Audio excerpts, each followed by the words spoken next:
Don't use Photoshop AI, use this free AI tool instead. So this is Playground, and I've reviewed this in the past, and it's a really good AI image creator.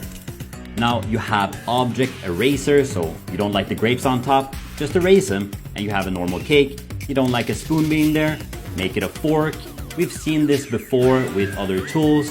Now it's gonna get better.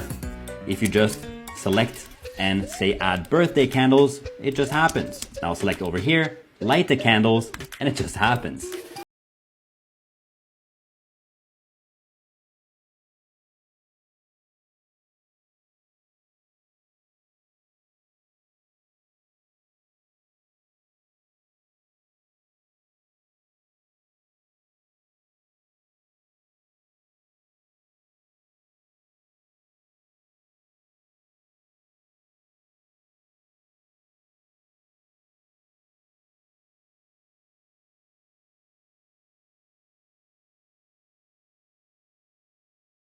Instead.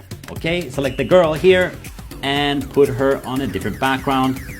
And this is just like Photoshop, right? Turn a completely different style as well. This is so amazing to see. I'm so happy to see Playground on the board challenging the big players. Good job.